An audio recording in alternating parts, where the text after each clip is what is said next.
Hi, everyone. My name is John Schwartz, and I am founder of Partner in Aging. We are a resource aging-related company here in San Diego County and have serviced other parts of Southern California as well. The purpose of today's conversation is to discuss a variety of options as it relates to aging well. And these topics are something that we are incredibly passionate about. What we've found is that a lot of folks that get into a situation of what do I want to do in terms of, do I need to hire a caregiver in my house or possibly consider moving to a retirement community, are often at a loss as to just basic information. So the purpose of today's presentation is just to highlight some of the resources that exist for individuals. So here we go. So today's agenda, again, AARP had a study recently over the past couple of years showing that 90+% of people 65 and up wished to age in place at home. Very few people want to leave their house. However, is this idea of aging in place, is that possible? Is that feasible? What are the costs of aging at home? And then in addition, we'll talk about retirement communities. What does it look like to live in a retirement community? And what are the costs of moving? Lastly, is there anything covered by insurance? We get this question all the time and happy to answer that. So on to the presentation. Talking about care, I think Rosalynn Carter, the former First Lady, really hit it spot on. This is something that we should all, as people and as a society, be thinking about. There are only 4 kinds of people in the world: those who have been caregivers, those who are currently caregivers, those who will be caregivers, and those who will need caregivers. And with this in mind, in my experience, it has always been difficult to find good quality care. And during this past couple of years, at least here in Southern California, it's become even that much more difficult as we navigate through this COVID pandemic. Most caregiving in America is carried out by an unpaid family member. But at the same time, of course, we know it's not always possible for family members to provide care, whether someone's from a proximity standpoint, living far away, not physically capable of providing heavy lifting or transferring. And a lot of older adults don't have family members or children that live nearby. So if you or one in your network or a loved one needs caregiving, the first option that many people turn to, if it's not a family member, is a caregiving agency. The first bullet point I put up here: home health versus home care. I wish the industry did not have such confusing terminology here. Home health is professional, licensed, usually RNs or physical therapists, to go into someone's home, not long-term, very short-term, and this is paid by Medicare, but to provide some physical therapy, occupational therapy, speech therapy, addressing a wound that's needed by, let's say, an RN. But that nurse or therapist comes in for an hour at a period, maybe a couple times a week, but they're not really there to address the basic activities of daily life. And home caregivers, that is the industry that's there to help with activities of daily life, such as bathing, dressing, meal preparation, medication management. And so many folks opt to go through a home care agency when selecting in-home care. In San Diego County right now, what I found is that the average cost of home care agencies is about $33 to $40 per hour. A positive of going through a home care agency would be that the caregivers have been background screened by that agency. So FBI, Department of Justice, at least at the time of the screening, the caregiver checks out. Part of the caregiving agency is insurance is provided. So you can be assured if the caregiver got injured on the job that the home care agency has their own workers' compensation policy. Caregivers are bonded and licensed, and so there's quite limited liability from the client or older adult standpoint. Caregiving agencies like to talk about how they have backup caregivers if that is needed. What I found is that's a little bit more difficult to find in a pinch, but agencies typically do have a pretty large pool of caregivers to tap into. The con is that caregiving agencies, as we see $33, $35, almost $40 an hour, that can really add up pretty quickly, especially if someone needs a lot of hours of care throughout the day. And so think about having 24-hour care 30 days a month. That is almost $20,000+ a month. That's incredibly expensive. Caregiving agencies also have hourly minimums. And what I'm finding is even a 4-hour minimum for these agencies is very difficult to staff. They have hourly minimums of 4 hours, 6 hours, sometimes even 8-hour minimums. The other downside is there's really no chance to meet and interview the caregiver before that caregiver who comes from an agency before they start. And I've always found this to be a little bit awkward because providing care to an older adult, that's one of the most vulnerable things that someone can go through. And so you have a total stranger knock on your door, and a few minutes later, that person might be helping in the shower, getting dressed. Sometimes it takes a little bit longer in that transition period to get that comfort level between client and caregiver. And then another downside is the caregiver only makes 50% or less than 50% of that hourly rate. Agency caregivers are making $16 to $18 an hour here in San Diego, and the agency is able to take the rest. And that often leaves caregivers with next to a minimum wage salary. And we know in San Diego that is really difficult to live on. So caregivers often need to work multiple jobs and might provide less than stellar care because they could be a little bit tired. What we do a lot of is help connect individuals to private caregivers. There are, in my opinion, many positives or pros of going through a private caregiver. This is a caregiver who does not work for an agency, rather they work for themselves. The private caregivers are often less expensive. I would say what I've found is around $25 to $30 per hour. Private caregivers are more flexible in their job tasks. So a caregiver who comes from an agency cannot do certain things. They're regulated by their company, and in general, the caregiving industry can't provide eye drops or actually physically help administer any medications. But a private caregiver could certainly do anything that the family and the caregiver are comfortable with. In the private caregiving realm, there are no minimum shifts, meaning 4 hours, 6 hours, 8 hours. It depends on whatever the caregiver is comfortable in providing in the family member. So we've seen 12-hour shifts, 1-hour shifts, live-in shifts. So it's something that you can't get that flexibility with caregiving agencies. You absolutely have the chance to interview and do your own reference checks if you hire a private caregiver. And so I always found that to be really helpful. And private caregivers, in my experience, often tend to be of higher quality care. They tend to be more reliable. You, as the person hiring the caregiver, you are more likely to get that same caregiver to come, and you can build a nice rapport. These private duty caregivers are working for themselves, so their reputation is really on the line. So that's one other area of where I see higher quality. Plus, that caregiver gets to realize all of their wage. So they're making significantly more than that caregiver who works for an agency.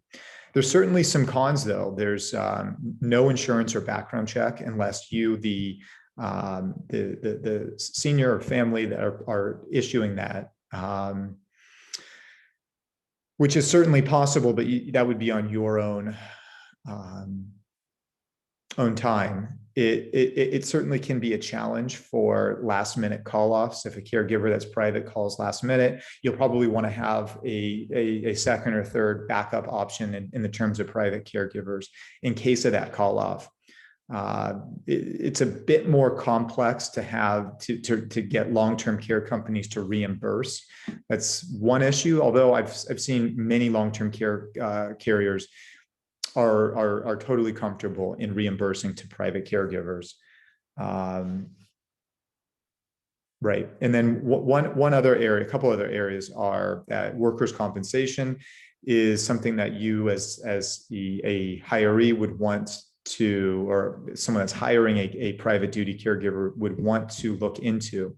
Most homeowners insurances provide some workers' compensation coverage, or you can purchase an additional workers' compensation rider, and it's not all that expensive, which would fully protect you in case there is an injury. The other con that it just didn't fit on my slides is that once you hire a private caregiver, you become the employer.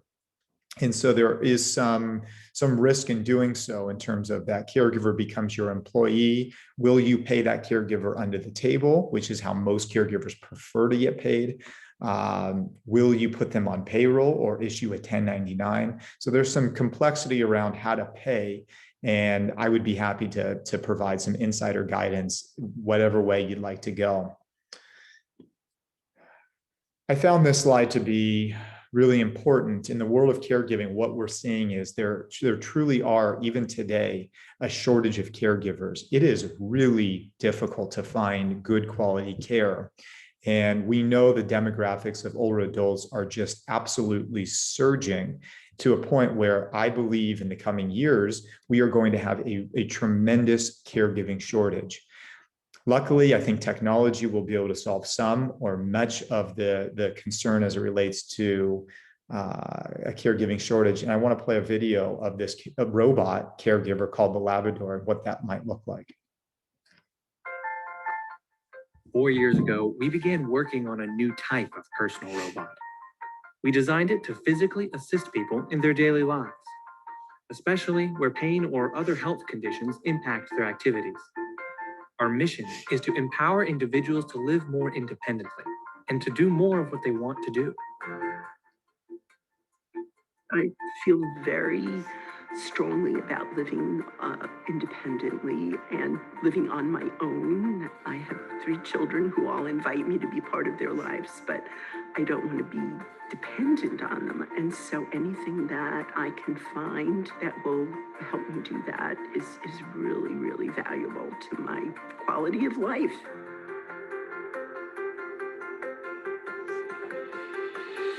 It's my aide. It's my assistant. That's like a third hand for me.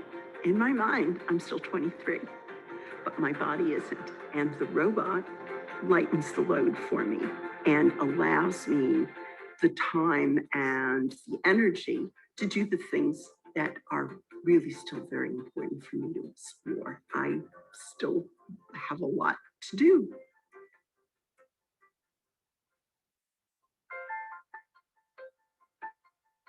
Alexa, ask Lab 1 to come to the dining room. Okay, going to the dining room now. Using a Labrador provides me a lot of independence, whether it's setting the table or getting the laundry into the washing machine. I'm not lifting anything, I'm not having to bend over, I'm not at risk of falling. It's providing me with the ability to do tasks that normally I would have to ask for help with. It's like having a second person in the house. It helps that much. Some of the abilities that I lost following my stroke was the use of my right side. I'd never realized how much I couldn't do anymore. But with the retriever, when it was introduced to me, it was like regaining that whole right side again. because it was able to carry and move things for me that I unable to do at this point. It's giving me that confidence level to where with the retriever, that's my right hand buddy. You know, it's something that I look forward to, and that I could say, hey, you know what, let's go on with life. Like, it doesn't stop here, it continues. Doing the groceries is what you should be doing anyway. You don't miss bringing in the groceries, you know, things like that until you can't do it anymore. And to not have to ask for help, to be able to do it myself, not struggle with trying to lift a bag or put it on my lap and roll into the kitchen one at a time. I could get these things done. The independence and the freedom and just the self-worth of doing it, not having to feel that, you know, you're somebody's burden. The robot gave all that back.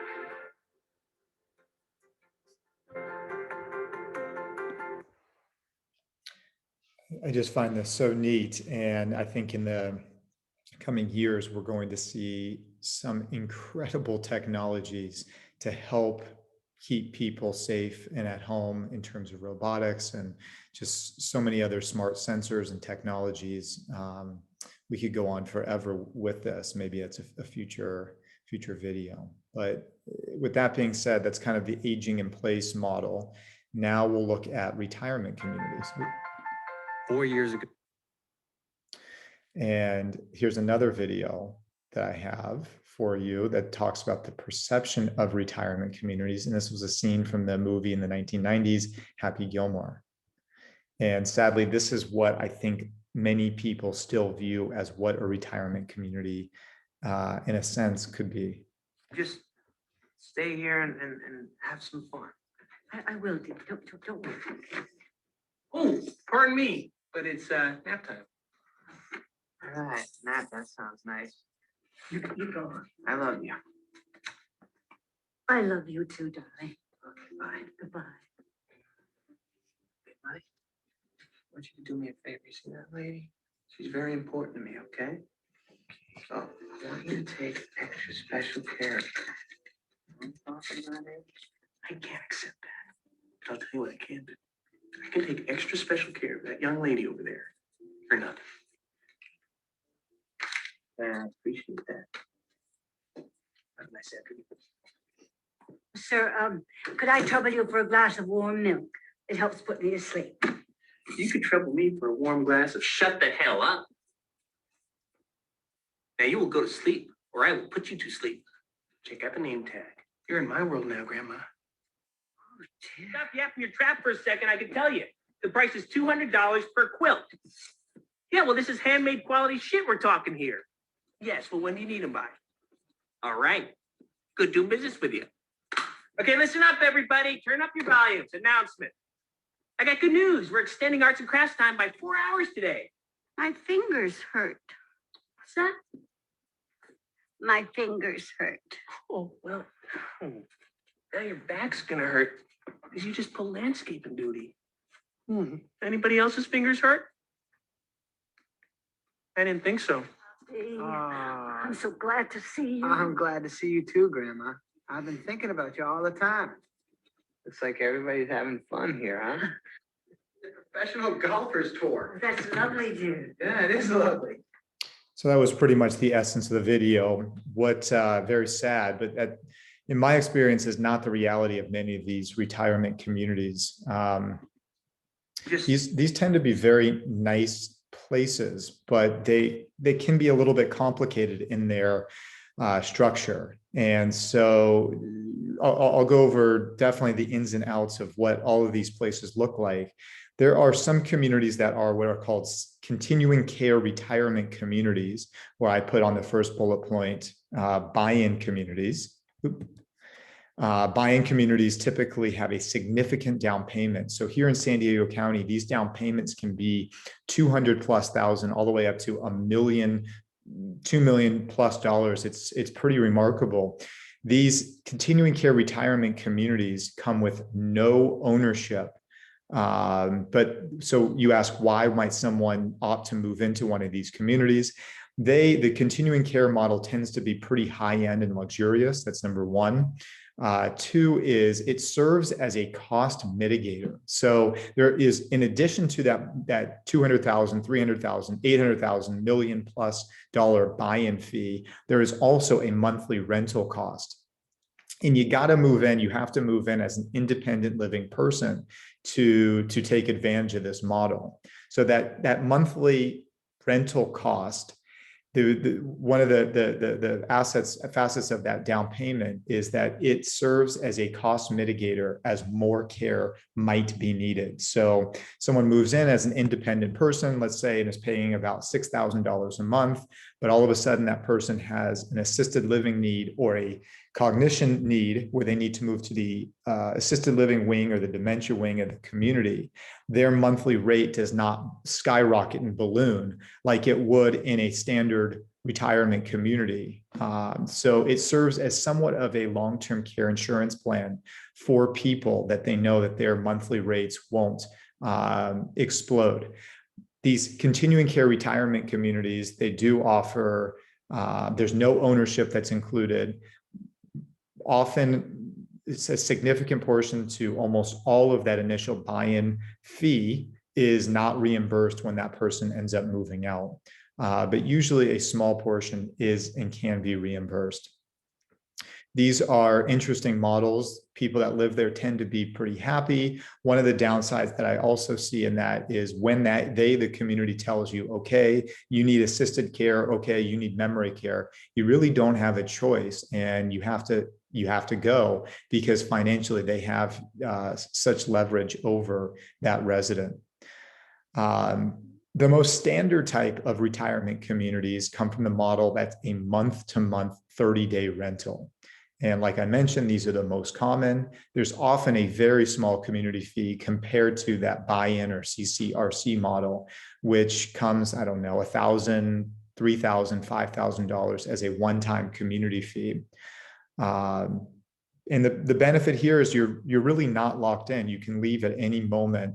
If you're not happy, if you need more care, if just any reason, you can leave with a 30-day notice, and you're generally not locked in or financially committed.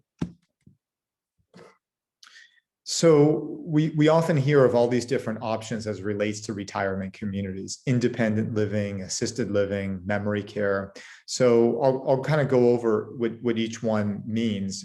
Independent living is typically for folks who are able to care for themselves from an activity of daily life standpoint.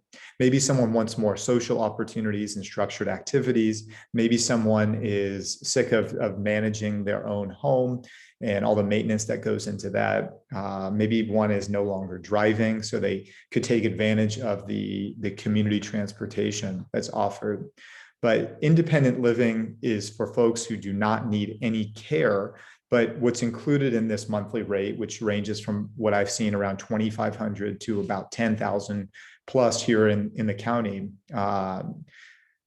2 or 3 meals a day are included, all the activities, transportation, utilities are often included. And so the monthly rent may seem high compared to living at home, but when you factor in all that is included, they tend to be decent bargains and deals. And then you get all the social opportunities and the food and the dining, as I mentioned. Assisted living communities range from about $4,500 to $10,000 a month. And typically assisted living are for folks who need some form of care. I need help in the shower, getting dressed, managing my medications. Typically, there's not a significant cognitive impairment for folks who live in assisted living. And assisted living communities do a pretty good job of being able to keep people in assisted living where they don't need a higher level of care. When what I'm thinking of would be a nursing home. Assisted living community, the cost includes the transportation, still includes all the activities and food and utilities. Memory care communities are for folks who have a diagnosis of dementia. Typically, there are included in memory care communities. The difference between them and assisted living communities are there's usually a better care ratio, more caregivers to residents than there are in assisted living. And then there's often a secure area. So for folks with dementia or Alzheimer's, there would be an alarm if someone were to wander off campus. Memory care communities range from about $5,000 a month to $12,000 plus per month. And these communities tend to provide a lot of relief and stimulation for folks with dementia. I often get asked about nursing homes. Nursing homes are for folks typically who have had a fall and maybe broke their hip, and post-surgery at the hospital, they recover for a few weeks to a month or two in a nursing home setting. Knee replacement or just getting over some illness that needs short-term rehabilitation. Medicare does cover this option, whereas in independent living, assisted living, memory care, Medicare does not cover any of it. Medicare does cover nursing homes, but insurance at a maximum would only cover about 100 days, 20 days on Medicare, and then usually private insurance would cover the remaining 80 days. In my experience, most people do not end up staying in a nursing home for 100 days. It's usually very short term, 2 weeks, 3 weeks, maybe a month. And that person living in a nursing home, for Medicare to continue paying, must justify that the therapy that they're getting, the physical therapy or occupational therapy, speech therapy, that they're showing some improvement. If that person plateaus in the nursing home will say, there's no more coverage or there's no more benefit for that person to stay there anymore. And that person could certainly pay privately on a daily basis, but those costs are pretty expensive. So for most folks who have plateaued in their progress, they either go home with caregivers or move to an assisted living community. And the last piece, the last bullet point here, is a boarding care home. And boarding care homes are just a home in a residential neighborhood that have been converted to an assisted living home. And I'm a big fan of these for the right person. There's a maximum of 6 residents that live in these boarding care homes. And so these homes are great for people who maybe stimulation and activities are less important, but they need a lot of care and attention from caregivers. And so these can be great options for people who need a lot of care and aren't able to spend a tremendous amount of money. I found a lot of great boarding cares here in the county. So we talked about what's included, what's not included. So what's included is care, but obviously not for independent living, but any form of care by a caregiver is included: food, cable, and internet, all utilities, transportation, daily activities, and then usually weekly housekeeping. So the pros and cons of retirement communities. One of the pros is a myth. The myth is that it's more expensive to live in a retirement community than it is for me to age in place at home. And that's often not the case. And I put it up here on the first bullet point: scaled care. And if you were to get caregiving at home, you have a caregiver one-on-one, whether it's a private caregiver at $25 an hour, or it's an agency caregiver at $35 or $40 an hour. That care can be really expensive. And what retirement communities do a good job at is scaling the care. So you might have 10 residents for one caregiver, but the cost goes down pretty dramatically because of that. Communities manage all aspects of care and well-being. You don't have to worry about, are my medications filled? You don't have to worry about, is the gardener late? Community manages all of that. Once the transition takes place, people in my experience, tend to be happier. People often, I hear say, I wish I moved in earlier. I truly don't believe I've ever heard a single person ever say I moved in too early. And one of the benefits, I think, of being at a retirement community is care is unpredictable. It is unpredictable to know exactly when we need care. And at a retirement community, there are caregivers in the halls, awake, there for you 24 hours a day. And at home, I often hear people say, well, I think I just need a couple hours in the morning and then the rest of the day I'm good. what happens when that caregiver leaves for the day and an hour later or 2 hours later, there is some incident or fall and you need something, that caregiver is just not there anymore. One of the other benefits I indicated here is privacy is maintained. So if someone, let's say, lives in a retirement community and needs to go to the bathroom, that person would press a button, the caregiver would come in and help, and then they would leave once their task is done. Whereas a caregiver who is at someone's individual home, that caregiver is just kind of there lingering all day long. And so I often hear complaints of people say, I want more privacy. And retirement communities offer that for their residents. So some of the negatives are there's definitely a transition period. In my experience, it takes around 30 to 60 days for it to start really feeling like, okay, this is my new home. And it really is not the same as one's home. Home comes with a tremendous amount of emotions and memories, and it's incredibly hard to duplicate that in a retirement community. There's certainly a more regimented schedule. Usually there's times for breakfast, lunch, and dinner, activities, and have certain times. All communities have their own individual rules that can be at times frustrating to navigate for people. So there is more autonomy, there's more flexibility in one's own home. And one of the things that retirement communities aren't, it's not one-on-one care like one would get at home. And so there are times where residents need to wait to get cared on because that caregiver might be next door caring for someone else. So just being patient, especially when there's a need, can be a challenge at times. I want to talk about what's the insurance that's covered. Unfortunately, today, there's really not much coverage. Medicare, the only thing Medicare will cover is nursing home stays. If you're one of the 5 to 10% of people that took out a long-term care insurance plan, that's wonderful. Often long-term care insurance can cover caregivers coming into the home, as well as they often cover the rents of assisted living communities. And the people that have long-term care are great beneficiaries and are usually very happy they took out their policy.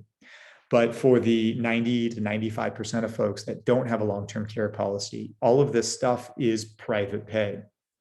There is a program called VA Aid and Attendance for veterans, but that is income and means tested. And so often folks don't qualify because they have too much in savings.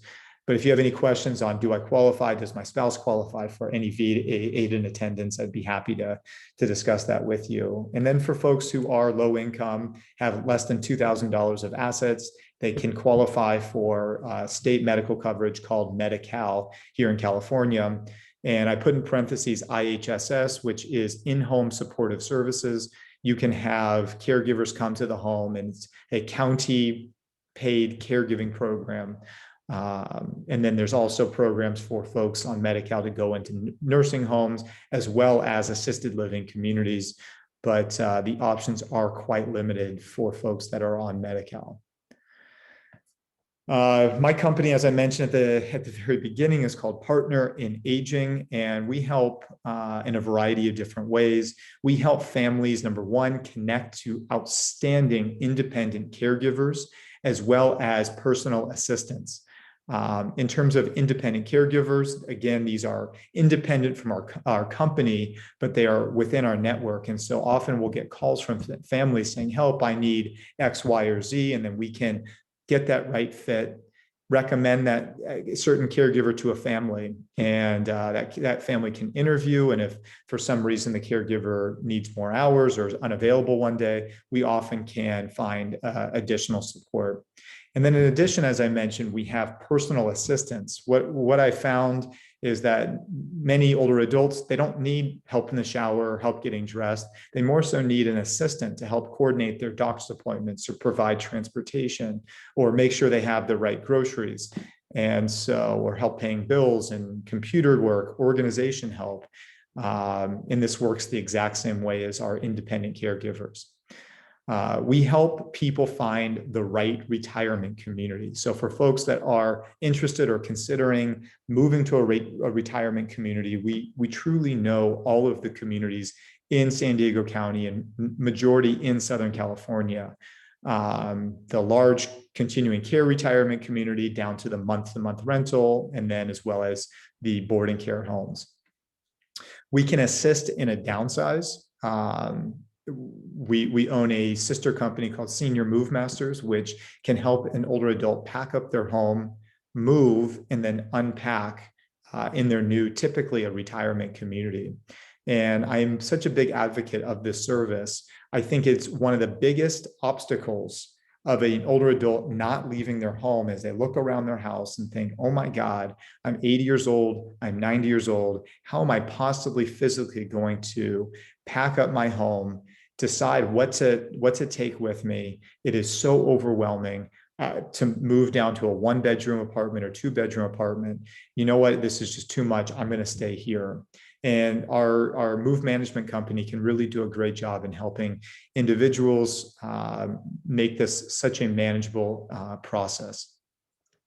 We also provide real estate help. We only work with folks that are typically 55 and up in their purchasing or their sale.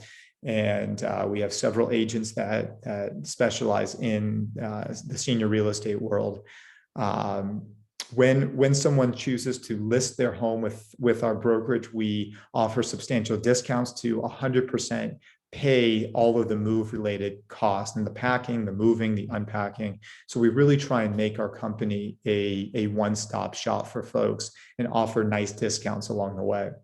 And then lastly, we provide connections to other age-related resources. There's no question, I often say, navigating the maze of aging is very, very difficult without the proper social worker, without the proper guidance, and we can help provide you connections and resources to make this process more manageable. Some commonly asked questions that we get, how do I know when it's time to make a move? I often say, if you feel like you become a prisoner of your own home, if you're no longer driving, if you feel lonely, if a spouse might have some dementia and it's difficult to manage there. Financially, if you're feeling like you're in a place where, oh my gosh, and this real estate market is incredibly high, maybe you want to take advantage of the high real estate prices right now and sell your home. Financially, having caregivers in and out of your house on a daily basis may be cumbersome or too expensive, and therefore you can move down to a retirement community. I often hear moving is very hard. Is there someone to assist with the downsize? Yes, that's our company, this model, Senior Move Management. Our company is called Senior Move Masters. And I highly recommend them to everyone, truly everyone that's thinking about moving. I don't need a caregiver. Rather, I'd like a personal assistant to help me age in place. Where do I go about finding one? So I think having some form of an assistant can help people age in place. Navigating from a technology standpoint, navigating this world and how quickly things are changing can be difficult, especially if maybe our eyesight or our hearing or our capacity with technology is not as good. Having some form of an assistant can really help manage one's home if that person really truly wants to age in place. We also know that the family caregiving role, the family assistant role, is often not possible.